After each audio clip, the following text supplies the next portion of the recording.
Halo semuanya, selamat datang kembali di mata kuliah kekuatan bahan. Tentunya masih membahas mengenai materi combine loading. Kemudian ini adalah gambar di mana adanya nanti state of stress dari combine loading, di mana di sini state of stress ini disebabkan oleh combine loading. Jadi combine loading ini bisa disebutkan juga dengan beban gabungan gitu. Beberapa kasus ini terjadinya beban yang tidak hanya dari beban eksternal sendiri, tapi adanya beban dari yang lain. Contoh di sini sebuah pipa yang jika dilihat dari tinjauan XYZ-nya, maka pipa ini mengalami gaya eksternal sebesar 800 Newton, kemudian ada gaya eksternal 500 Newton, dan ini kita lihat ada titik ataupun poin A yang kita tinjau kira-kira nanti A ini akan menderita beban oleh karena apa, dan di sini punya ukuran masing-masing. Di sini sudah kita belajar mengenai beban gabungan itu sendiri. Nah, hal yang pertama yang kita lakukan adalah bagaimana kita menentukan dengan cara metodenya adalah metode superposition. Ini ya, superposition, di mana superposition ini kita nanti memilah-milah dulu beberapa distribusi stres ke terhadap masing-masing beban, kemudian kita hitung dan kita lihat beban terdistribusi dan untuk menentukan resultan dari tegangan yang terjadi. Nah, kemudian kita bisa melihat kondisi bahwa hubungan yang linear antara stres dan beban, tegangan dan beban, sehingga kita bisa melihat lagi bahwa geometri dari sebuah batang ataupun beam itu tidak berubah secara signifikan. Nah, jadi di sini harus kita lihat dulu bahwa geometrinya tidak akan berubah secara signifikan ketika beban dikenai ataupun ketika dikenai oleh beban. Nah, di sini kita lihat, Anda tahu ini apa? Ini adalah salah satu cerobong asap, ya. Jadi ini adalah cerobong asap. Nah, atau seringkali kalau dalam bahasa Inggris ini adalah chimney. Nah, chimney ini adalah chimney.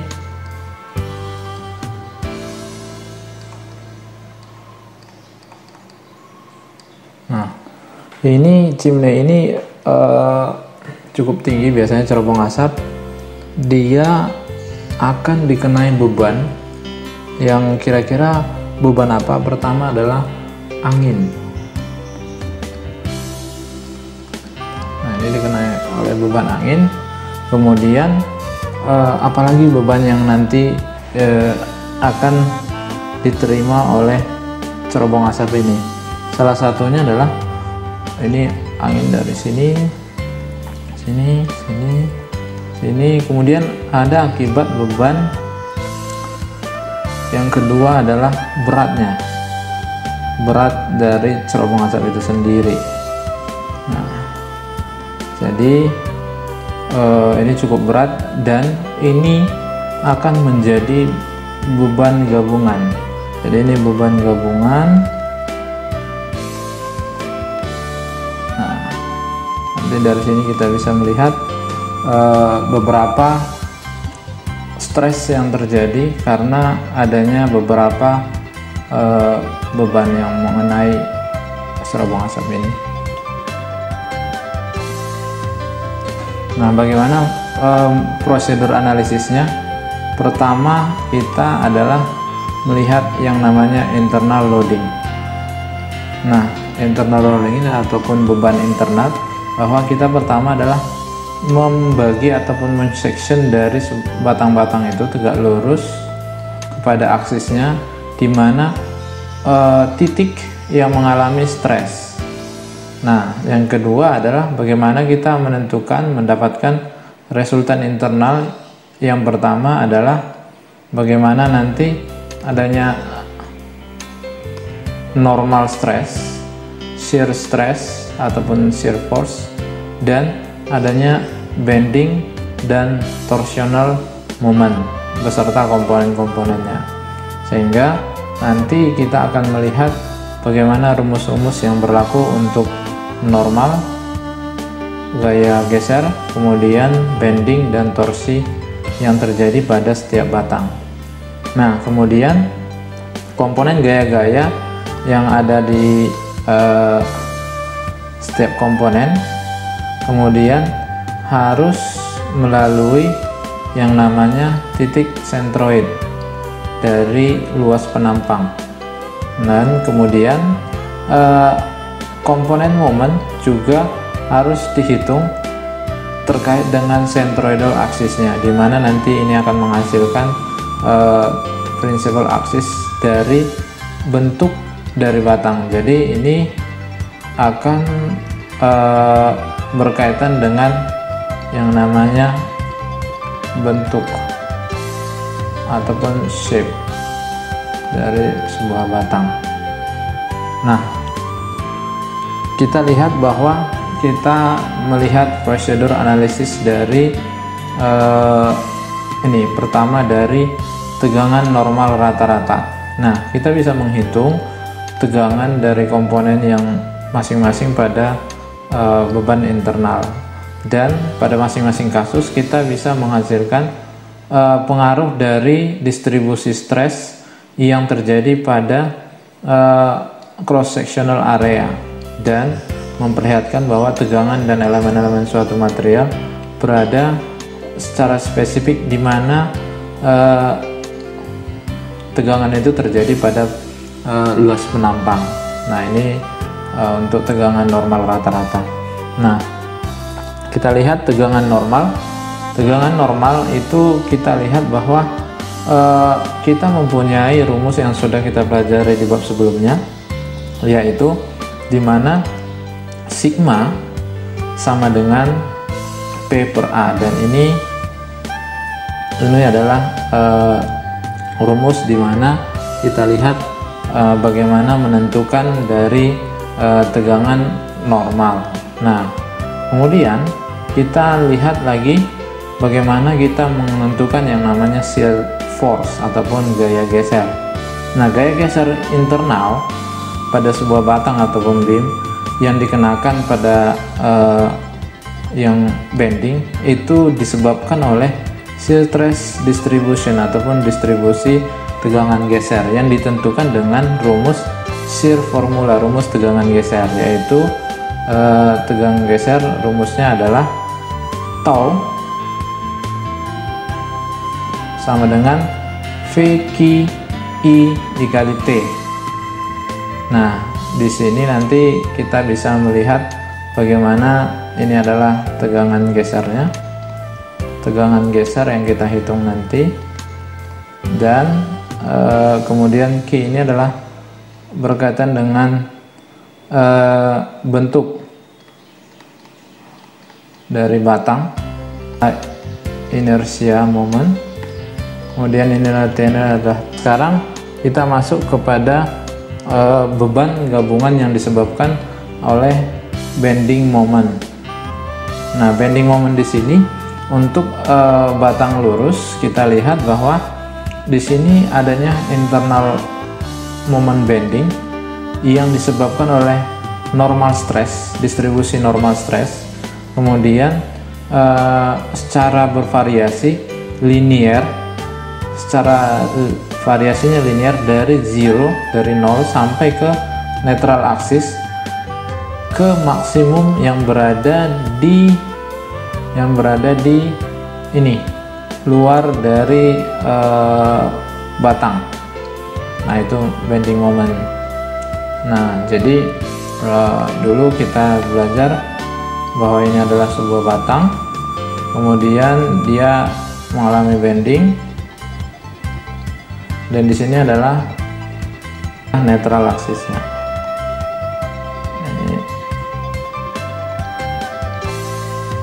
Ini adalah netral aksisnya yang berada di tengah. Oke, kita lanjutkan lagi, di mana tadi di sini adalah netral aksis dari batang. Nah, ketika nanti kita lihat bagaimana momen yang terjadi.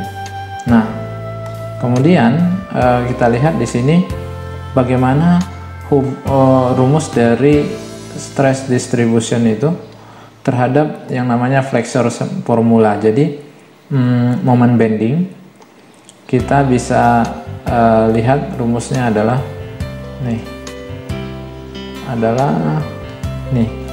sigma sama dengan minus m y i. Ini di sini terkait dengan momen inersia, bentuk dari batang, kemudian di sini adalah besarnya momennya, kemudian di sini adalah jarak dari netral aksis gitu ya, aksis ke luar, bagian luar. Nah, untuk beberapa kasus bahwa ada beberapa batang yang berbentuk melengkung, maka distribusi stres itu secara non-linear bisa ditentukan dengan rumus sigma sama dengan m per y dibagi a e dalam kurung r dikurangi y. Nanti kita lihat ada beberapa kasus yang mengenai batang yang melengkung. Nah, sekarang bagaimana jika nanti adanya tegangan yang terjadi akibat adanya torsional moment di sini akibat beban torsi. Nah, beberapa untuk shaft ataupun poros yang berbentuk bulat dan berbentuk pipa, maka internal torsinya itu diakibatkan oleh shear stress distribution yang secara linear variasinya dari central axis dari shaft ke maksimum outer shaft boundary. Jadi bisa kita lihat bahwa kalau tegangan puntir itu berada dari sebuah shaft gitu ya. Jadi kalau ini adalah shaftnya, kemudian kita lihat di sini adalah bentuk dari shaftnya, bulat gitu ya.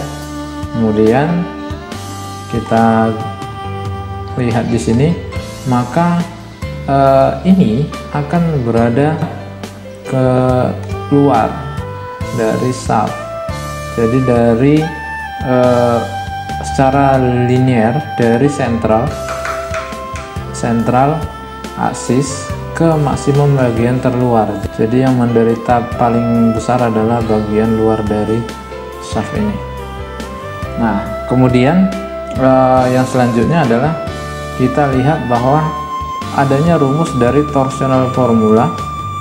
Ini adalah tau sama dengan T rho dibagi dengan J dibagi J. Nah, di sini kita lihat adanya T di situ adalah beban torsi, sedangkan rho di sini adalah jarak dari yang tadi central aksis ke bagian terluar. Jadi bisa jadi bentuknya adalah bentuk lingkaran, maka nanti ini berkaitan dengan jari-jari. Nah, kemudian bagaimana jika sebuah batang itu adalah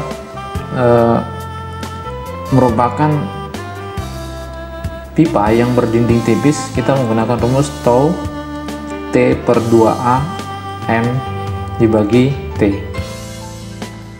Bagaimana kemarin sudah kita pelajari juga analisis jika nanti adanya beban gabungan pada thin wall pressure vessel ataupun bejana tekan berdinding tipis, di mana kemarin kita sudah belajar bahwa jika berbentuk silinder, bejana tekan berbentuk silinder, kita mempunyai rumus pada hub ataupun sirkumferensialnya adalah sigma 1 sama dengan PR per T, dan arah longitudinalnya adalah sigma 2 sama dengan PR per 2T. Dan jika bejana tekannya berbentuk spherical, maka kita bisa menggunakan bahwa besar dari sigma 2 nya adalah PR per 2T, dimana nanti di sini P ini adalah beban, kemudian R di sini adalah jari, di sini adalah T, di sini adalah tebal dari bejana tekan.